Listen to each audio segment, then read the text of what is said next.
Bonjour. C'est moi Orson Welles. J'aime pas trop les voleurs et les fils de pute. Salut c'est nos ciné, votre rendez-vous avec le cinéma qui, vous le savez, n'a pas à proprement parler le goût des franchises en ce moment, un peu lassés que nous sommes de subir à échéance régulière ces retrouvailles forcées avec des univers et des galaxies de personnages qui n'ont pas grand-chose à nous raconter. Mais ce serait mentir que de dire que nous mettons toutes ces suites et resuites dans un seul et même panier. Non, ne soyons pas défaitistes, certaines sagas continuent de nous faire frétiller les neurones. C'est le cas notamment de Mission Impossible qui, avec le temps, passant de main en main sous la houlette d'un Tom Cruise omniprésent, réussit à nous maintenir en éveil. Aussi, c'est avec un grand intérêt et hypé par des bandes annonces très alléchantes que nous attendions le 6ème épisode des aventures ciné d'Ethan Hunt, dont nous allons causer là tout de suite avec un trio d'espions qui m'aimaient réunis ici à l'antenne Paris. Daniel Andreev, salut Daniel. Bonjour. Stéphane Moïsaki, salut Stéphane. Salut Thomas. Et Perrine Kenson, salut Perrine. Coucou Thomas. C'est nos ciné épisode 148 et c'est parti. Monde de merde. Pourquoi il a dit ça? C'est ce que je veux savoir. Mission Impossible 6 Fallout, c'est son petit nom. Il fait donc suite à Rogue Nation, sorti il y a 3 ans. On y retrouve donc ce bon vieil Ethan Hunt, alias Tom Cruise, et son équipe de choc, Ilsa Benji Luther, soit dans l'ordre Rebecca Ferguson, Simon Pegg et Ving Rhames, qui vont devoir redoubler d'intelligence et d'ingéniosité pour empêcher d'odieux personnages d'arriver à leur fin après l'échec total d'une de leurs missions. How many times has Hunt's government betrayed him, disavowed him, cast him aside? How long before a man like that has had enough? You can't fight the friction, so you can't take the pressure, so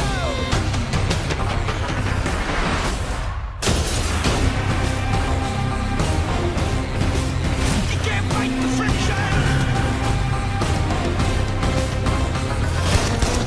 Derrière la caméra, c'est Christopher McQuarrie, réal du précédent, qui remplit, et outre les acteurs précités au casting, on trouve notamment un nouveau, Henry Cavill, et d'autres anciens, dont Sean Harris et Alec Baldwin, qui rempilent, ou encore Michelle Monaghan, qui est de retour après avoir séché le précédent film. Votre avis sur ce Mission Impossible 6, les amis? Alors la liesse populaire, la démocratie de nos cinés a désigné Stéphane Moïsaki pour être le premier à parler. Stéphane, c'est toi qui commence. Pour une fois. T'es champion. C'est difficile en fait. C'est difficile. Enfin, je suis très très mitigé moi sur cet épisode pour plusieurs raisons. Je trouve que au bout du 6e épisode, que ce soit en gros un épisode où on court derrière le plutonium, je trouve ça quand même assez, enfin que ce soit le MacGuffin, on va dire entre guillemets, derrière lequel on court, je trouve ça assez feignant de la part de McQuarrie. Je trouve aussi que c'est un film qui fait 2h30 et pour pas les bonnes raisons en fait, c'est-à-dire que c'est vraiment un film qui fait 2h30 parce qu'il délaye beaucoup de ses scènes. Alors parfois pour comment dire des bonnes raisons, je vais y revenir, et parfois en fait pour des mauvaises raisons, enfin la plupart du temps pour des mauvaises raisons, parce que je trouve que le scénar finalement est assez anecdotique, surtout quand tu le compares en fait au précédent qui était un peu plus moi je pensais justement que s'il allait prendre 2h30 c'est parce qu'il avait en fait en gros si tu veux un énorme complot à l'intérieur, et en fait c'est exactement l'inverse, il enlève carrément des trucs par rapport au précédent quoi. Voilà, le film commence bon c'est le manuel du scénariste 101 comme on dit aux États-Unis, mais le film commence en fait sur Tom Cruise qui reçoit un exemplaire de l'Odyssée, tu vois, qui l'ouvre et c'est son ordre de mission, tu vois. Et bon bah t'as pas besoin d'aller très loin si t'as lu l'Odyssée pour comprendre que en gros si tu veux toute l'idée de Tom Cruise, c'est de rentrer à la maison et de rentrer à la maison à sa femme, auprès de sa femme, tu vois, c'est le principe de l'Odyssée. Et c'est le principe du film, en fait. En gros, c'est moi ce qui m'intéresse dans le film, en tout cas, au-delà des scènes d'action, c'est sa relation avec les deux personnages féminins principaux, donc Michelle Monaghan que tu as cité, qui était sa femme, en fait, à partir du 3, qui est un problème du film là-dedans, je trouve, en l'occurrence, parce que c'est quelque chose qui tient en fait sur une base assez anecdotique en fait, parce que le personnage est pas très intéressant.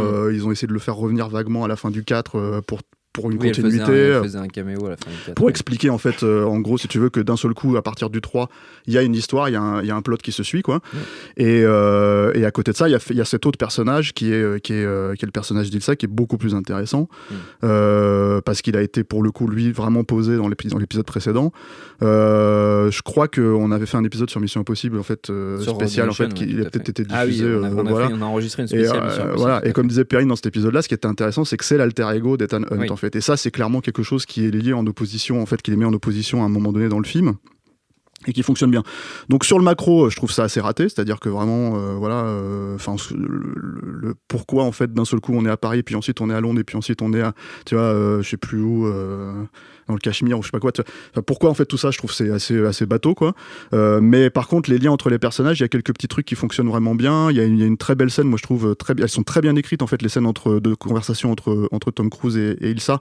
Notamment il y a une scène dans je sais plus quel jardin de Paris, voilà, qui est vraiment assez jolie quoi, qui fonctionne vraiment bien au Palais Royal. Voilà. Et voilà. Après il y a moi l'autre gros souci que j'ai en fait avec le film, c'est la lumière. C'est-à-dire que je trouve que c'est une lumière extrêmement générique pour un film actuel, c'est-à-dire et je parle pas de la machinerie, hein, je parle pas en fait de certains plans, parce qu'il y a quand même des plans assez impressionnants dans le film, notamment dans les poursuites à moto dans Paris, où ils essayent vraiment de retrouver un espèce de type de plan en fait que j'avais pas vu depuis Die Hard 3 et Matrix Reloaded en fait, où en fait ils doublent des voitures numériques et ils font passer la caméra à travers, etc. Ce qui est toujours assez impressionnant quand c'est bien foutu. Et là t'en as pas mal de plans comme ça, mais en fait je trouve que j'ai l'impression de voir une démo 8K, si tu veux, un peu comme les films de Villeneuve en fait, c'est-à-dire qu'en gros j'ai le dernier truc en fait qui va te vendre la télé qui tue, et en fait on capte avec la résolution, l'hyper résolution qui va capter en fait le réel entre guillemets si tu veux, mais pour moi ça, à partir de ce moment-là où tu privilégies plus ça qu'une espèce de recréation en fait, j'ai envie de dire hyper réaliste comme on dit dans le cinéma, j'ai tendance à penser que malgré la lumière naturelle et tout ça, que ça risque de se perdre un peu en fait au fur et à mesure du temps, et que ça risque de vieillir un peu plus que parce que en fait c'est lié à ce que les caméras actuelles peuvent faire. Voilà, j'exagère un peu, hein. Il y a quand même un peu de travail chiadé, hein. Je vais pas dire que voilà, mais ça fait partie des trucs qui me posent problème, parce que d'un seul coup, même si c'est le principe de Mission Impossible d'avoir une esthétique différente entre chaque film, et ça il a changé de chef-op Chris McQuarrie exprès pour être dans cette continuité-là. En fait, c'est pas cohérent avec le projet même du film, qui est une suite directe du précédent, quoi. Et voilà. Donc, d'un seul coup, c'est le problème que j'ai, c'est que du coup, j'ai l'impression de voir un double épisode plus, si tu veux, de fin de saison ou je sais pas quoi, tu vois, d'une série télé, plutôt que un vrai film de cinéma, ce qui jusque-là, à part Mission Impossible 3, était plus ou moins ce que j'avais avec les Missions Impossibles de manière générale. Et voilà. Après, j'imagine que les autres vont parler d'Henry Cavill, tout ça, mais c'est aussi un gros problème, hein, dans le film. Il a de la barbe pour une fois. Il y a la moustache, on a retrouvé la moustache de Superman, quoi. Mais le truc, c'est que et en plus, le seul véritable intérêt, en fait, si tu veux, j'ai l'impression de lui mettre une moustache, c'est d'en faire un adulte dans le film, ce qui est quand même très étonnant, parce que je vais peut-être pas spoiler qui c'est vraiment dans le film, mais bon, même si quand tu regardes la bande-annonce tu t'en doutes un peu, mais voilà, en fait j'ai l'impression que la moustache c'est vraiment pour lui donner un côté un peu old school, viril, qu'il peut avoir, hein, dans l'absolu.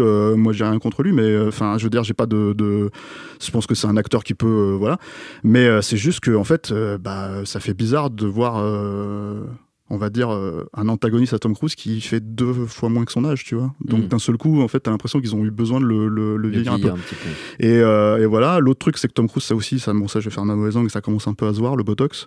Aussi, non mais c'est vrai. Enfin, tu vois, on le dit pour les actrices, alors, on peut le dire pour les mecs aussi, quoi. Tu vois. Donc il commence un peu à ressembler à une pomme rainette. Donc il y a des moments, il y a des plans, c'est embarrassant, mais bon, après voilà, ça reste. Mais tout ça, je le dis un peu méchamment, mais je le dis en comparaison aux autres aussi, en fait, c'est ça le truc, c'est-à-dire que ça fait partie des trucs où à chaud comme ça, je suis sorti, je me suis dit putain. C'était pas aussi bien que ce que tu aurais espéré. J'aurais espéré que ça soit un peu plus tenu, en fait. Perrine. Je suis un peu moins mitigée, un petit peu moins dure peut-être que Stéphane à ce niveau-là. C'est-à-dire que honnêtement, quand je suis sortie du film, la première impression que j'ai eue, c'était what a ride, quoi. J'ai vraiment eu l'impression d'en avoir pris plein la gueule pendant 2h30, et ce qui m'a fait plaisir en fait, c'est-à-dire que j'y allais aussi pour ça, j'y allais pour le spectacle. Et clairement, alors ça peut être un reproche ou une qualité, c'est-à-dire que chaque épisode essaye encore une fois de battre ce qu'a fait le précédent en termes d'action, en termes de visuel. Et là, on se demande encore, ça me fait penser un peu à Fast and Furious, c'est-à-dire à quel moment on a eu le temps, qu'on a eu le sous-marin. Avec cette comparaison. Oui, il faut que j'arrête avec Fast and Furious, c'est vrai que tout ramène tout à Fast and Furious. Mais voilà, mais l'idée c'est qu'à un moment donné, qu'est-ce qu'on peut faire de plus ? Bon, à un moment donné, je dirais pas plus qu'il y a un truc avec des hélicoptères. Ça fera beaucoup plaisir à Daniel, ça c'est sûr. Avec les hélicoptères, t'as dû être content. C'est comme moi avec les motos en fait. Oui, c'est ça. Chacun son véhicule. Ouais, moi je préfère les tanks, après chacun son truc. Mais bon voilà. Et donc résultat, il y a un truc un petit peu toujours plus, qui pour le coup m'amuse beaucoup dans le film, mais après qui sérieusement fait durer des scènes et pour arriver à 2h30 où c'est pas nécessaire d'avoir 2h30 clairement. Parce qu'en plus, ces 2h30, cet étirement du film fait que pour moi, pour le coup, ça m'a gêné dans la compréhension du plot du film. C'est-à-dire que là où le 5 était très clair, était très précis, on savait exactement où on en était, et surtout avec cette définition du personnage d'Ilsa qui était très très bien amenée dans le film. Là, dans le film, clairement, il essaye plus de créer de personnages, il essaye plus et il fait une intrigue qui est peut-être compliqué de manière inutile, très compliqué. À un moment, je savais plus ce qu'était l'enjeu et qui avait les trucs de plutonium, si c'était les apôtres ou pas les apôtres. J'ai rien pigé à un moment donné. Et donc c'est dommage parce que s'il y a bien un truc que j'aime beaucoup dans Mission Impossible, c'est que c'est très clair la plupart du temps, c'est qu'on arrive tous, même si c'est compliqué, qu'on a la sensation de se faire avoir et hop, j'enlève le masque et oh mon Dieu, c'était lui. On arrive quand même toujours à suivre. Et là, il y a quand même des petites complications qui font que, alors après, on se rabat sur autre chose complètement. Et je suis d'accord avec Stéphane sur les relations avec les personnages féminins. Moi, je trouve que pour le coup, le personnage de Michel Monaghan, certes, il n'est pas très utile ou quoi que ce soit, mais je trouve qu'il met une fin à cette histoire-là qui est plutôt pas mal, qui est plutôt intéressante. Ça y est, on clôt le débat sur Michel Monaghan. En fait, c'est juste qu'il n'y avait pas de début, en fait. Donc c'est ça le problème pour moi. Comme il l'avait refait revenir à un moment donné du cadre, il fallait bien qu'il clôt le débat, en fait. C'est-à-dire que c'était peut-être une erreur ou pas, mais en tout cas, il fallait clore le débat. Et je trouvais ça pas si mal. Je trouve que c'est une fin apaisée, c'est une fin intéressante. Ça me plaît bien. Le rapprochement avec Ilsa et surtout cette création qui était déjà dans le 5, vraiment, mais l'espèce de Scooby Gang qu'ils sont en train de faire avec Simon Pegg, Ving Rhames et maintenant Ilsa qui est clairement a rejoint le groupe. Je trouve que c'est très agréable. On prend aussi un truc un petit peu cartoonesque, notamment je trouvais que le personnage de Cavill, justement quelque chose d'assez cartoonesque. J'ai l'impression qu'on l'a sorti tout droit de Man from U.N.C.L.E. C'était quoi le titre français de Man from U.N.C.L.E? Les agents très spéciaux. Les agents très spéciaux, voilà. Qu'on l'a sorti un petit peu tout droit de ça, donc il surjoue quelque chose.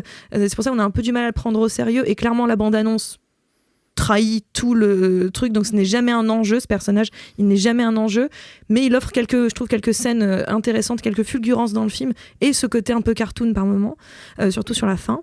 Mais voilà, après je trouve c'est un épisode qui pour moi est en dessous du 5, mais reste quelque chose de terriblement agréable à regarder, terriblement divertissant. C'est aussi ce qu'on cherche quand on va voir Mission Impossible, quelque chose d'être assez diverti.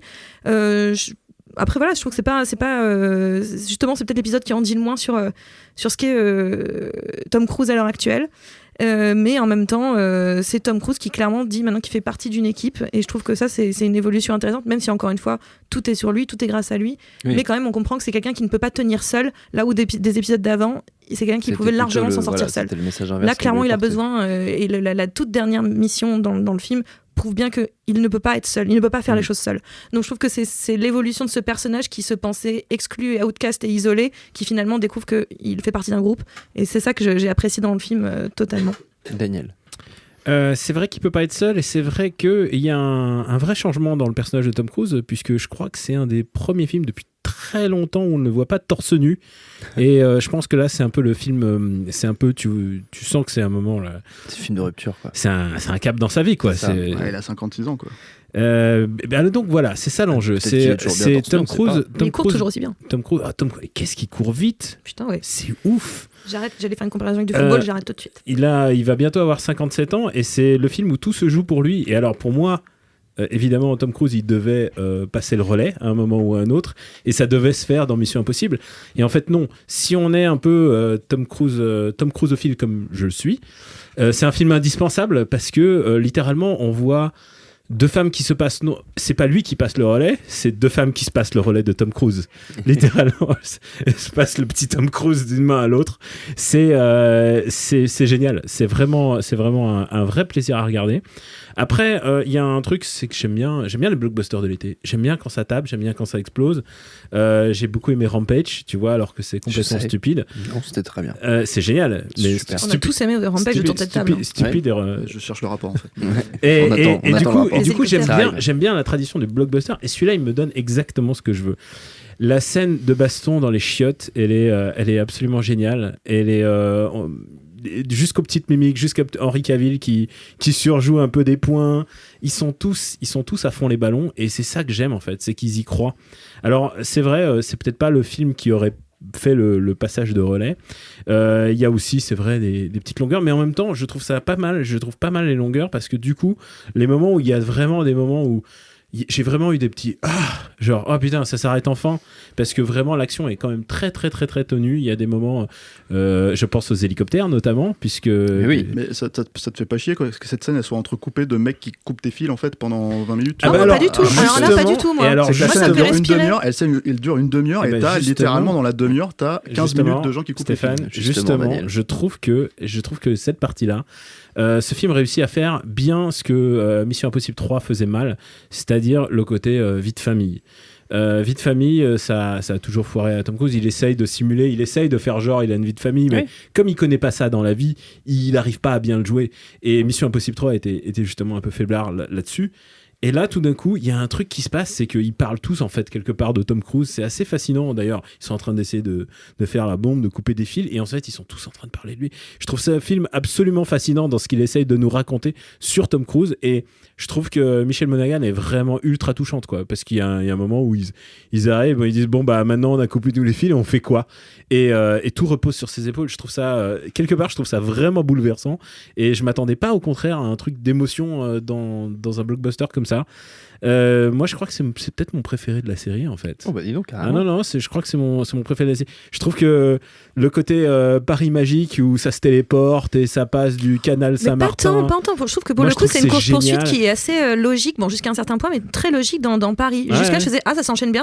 Jusqu'au canal Saint-Martin. À peu près. Je comprends pas qui s'est téléporté dans le 16e. Mais et il y a un truc que je trouve vraiment sensationnel dans le cinéma, c'est quand tu commences à faire aïe, tu vois, ce petit moment aïe. Et pour moi, le moment aïe type, c'est Luke Skywalker qui se fait couper la main. Oui. Et bah là, le moment aïe, tu l'as parce que tu sais que Tom Cruise a tout fait, et tu sais qu'il s'est éclaté la bûche à sauter à Londres. Et quand tu le vois en vrai, quand tu le vois sur ton grand écran, et qu'il est en train de courir alors qu'il a la jambe cassée, et bah mais c'est parce que tu le sais ça. Oui, parce que tu sais. Mais ça, moi c'est ce que j'appelle l'effet Jackie Chan, quoi. C'est que bah écoute, il y a des milliards de prises, ils accélèrent des trucs et tout, mais ça reste du cinéma. Et au moment où tu fais aïe pour le mec, je pense que c'est là où ça commence à bien fonctionner. Donc c'est pour ça que ce film fonctionne pour moi. La grosse différence avec Jackie Chan pour moi, c'est que tu le vois dans le générique de fin en fait ça. Et le truc, si tu veux, c'est que tu peux pas te poser les questions. T'as plein de films où tu te demandes en fait à quel moment ça a été le plus dur à obtenir. Pré-YouTube, hein, parce que maintenant oui, non, mais bien sûr, on parle de Jackie d'époque, mais le truc c'est que c'est un truc où ils le mettaient dans le générique de fin, alors que là en fait Tom Cruise il en fait tout son market autour de ça, quoi. Sauf les voix où il s'est vraiment esquinté, et là tout le monde le savait, quoi. Bah non, t'avais pas internet à l'époque, tu savais pas que sur Mr Dynamite. Mr Dynamite, il a eu 2 ans. Tu savais pas avant de voir le film, je pense. Mais le truc, en train de comparer deux choses qui peuvent pas exister. Voilà, c'est ça. Le truc, moi sur la scène d'action à Paris, qui était un peu mon fantasme de base. Mais bon, j'aurais dû m'y attendre. En fait, le truc qui m'a un poil déçu, c'est que en fait, il passe à côté de Bercy. Bah non, c'est pas tellement Paris, c'est un peu la Macronie, quoi. Si tu veux, c'est-à-dire qu'en gros, non mais je veux pas. Non, tu dis ça parce qu'il y a Bercy. Non, je dis pas ça parce qu'il y a Bercy. Je dis ça parce qu'en fait, il y a tous les monuments et tous les machins où tous les ricains ils viennent et ils savent ce que c'est. Tu vois, mais moi, j'aurais bien voir une poursuite dans Barbès, tu vois, avec le mec qui rentre dans Tati, qui passe par la fenêtre, qui rentre sur le, tu sais, enfin Paris, quoi, tu vois, enfin je veux dire. Il passe par le parking de Pyramide. C'est quand même chouette, quoi. Non mais c'est chouette. En fait, c'est chouette parce que personne d'autre le fait. C'est ça le truc. C'est-à-dire qu'il a cet avantage-là. Mais du coup, en fait, c'est un peu comme la problématique que j'avais avec le précédent, où il te montre la super cascade de Tom Cruise au début quand il est accroché à l'avion, et t'as rien de plus. Et là, le truc, c'est que pareil, dans la bande-annonce, t'as rien de vraiment de plus, à part quelques mouvements de caméra, et c'est assez chouette et tout. Et tu te dis, bon, bah, ils ont eu le temps, ils ont eu l'argent, ils ont eu le machin, etc., ils ont eu l'aval, tu vois.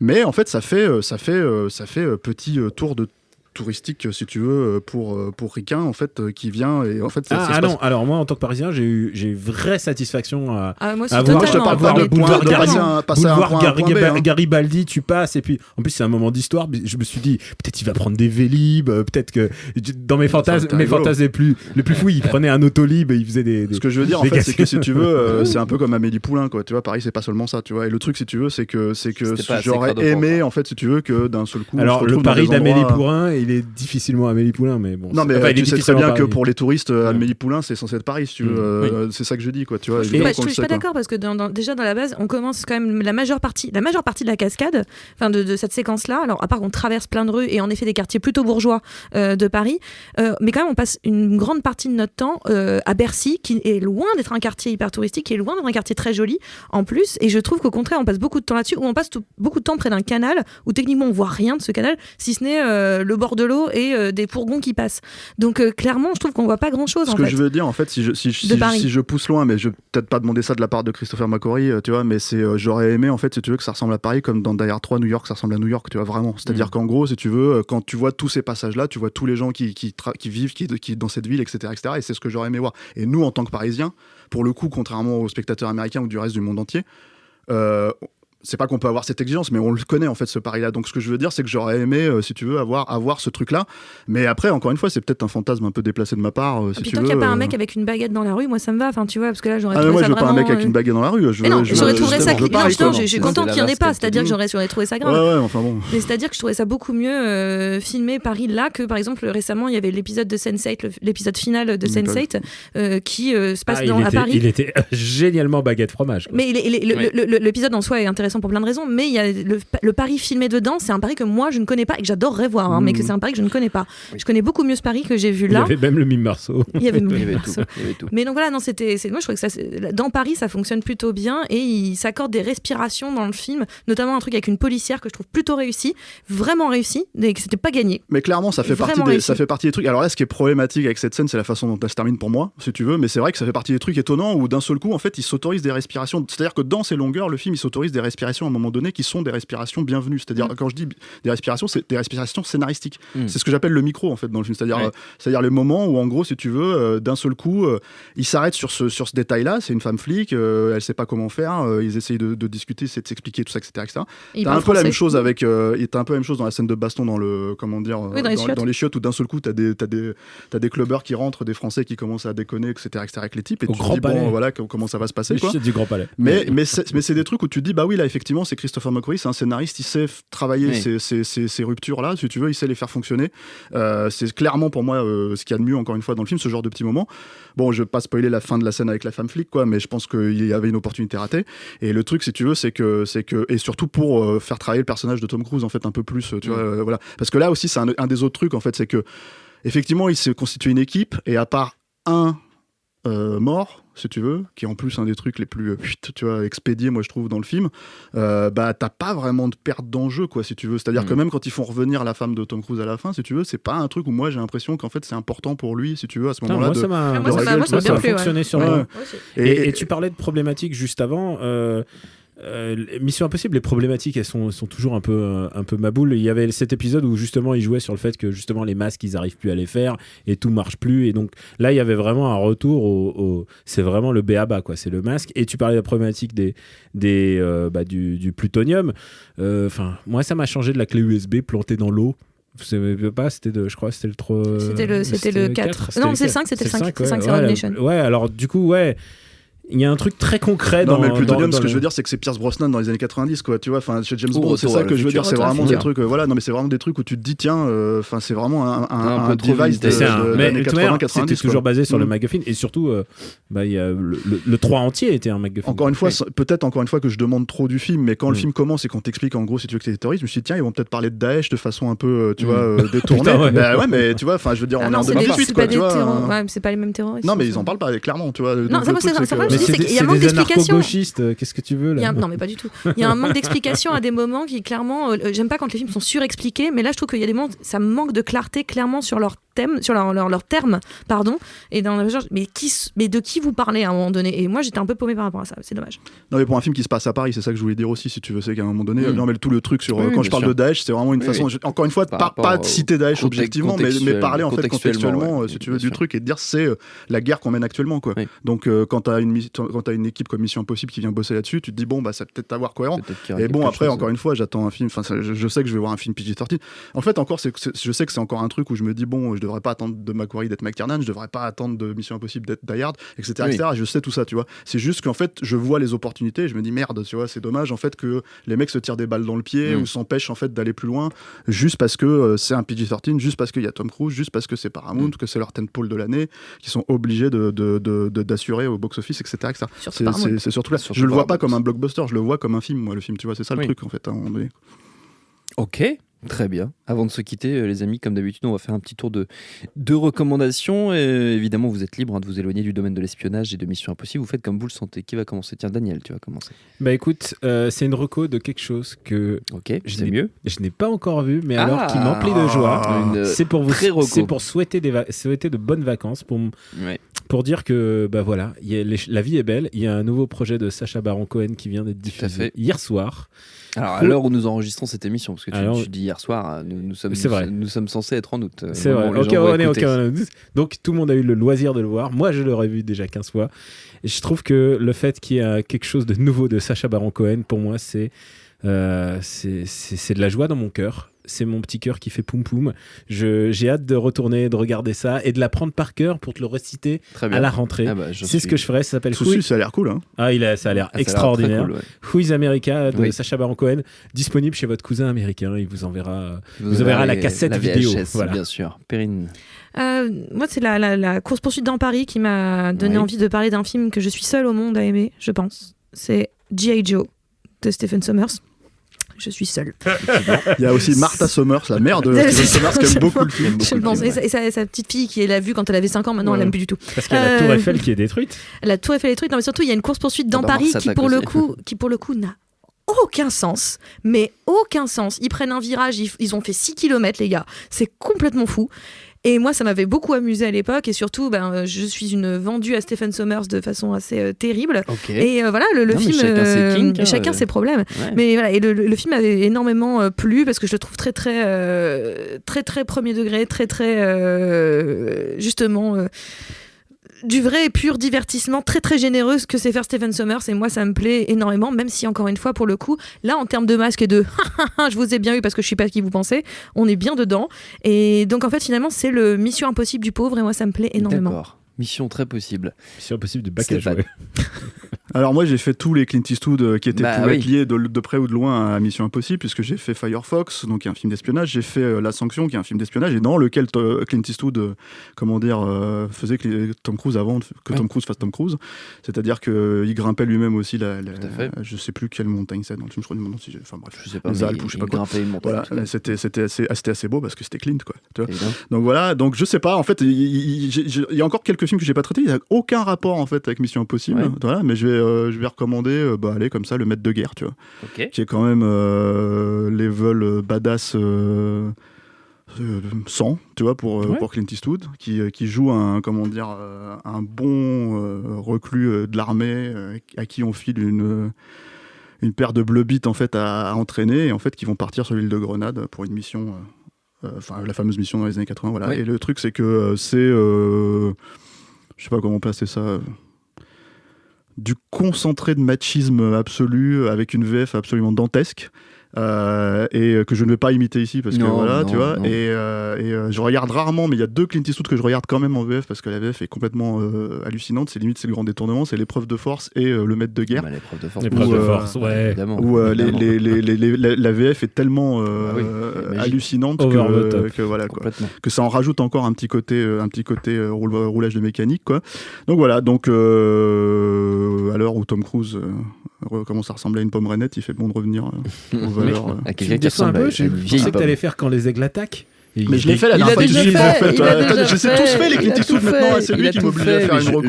Je t'oblige, tu t'es toi-même lancé dans cette mission. Ouais, mais j'ai fini, ça y est. On n'avait pas dit que j'avais fini.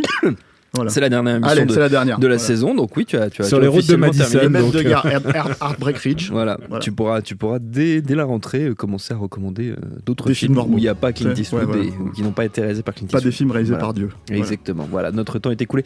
Merci à tous les trois, merci à Quentin la technique, merci à l'antenne Paris pour l'accueil. Rendez-vous sur binge.audio, le site de notre réseau de podcast Binge Audio, pour retrouver toutes nos émissions, le programme des prochaines, les dates d'enregistrement en public si vous voulez venir nous voir. Et puis en attendant, on vous dit à très vite.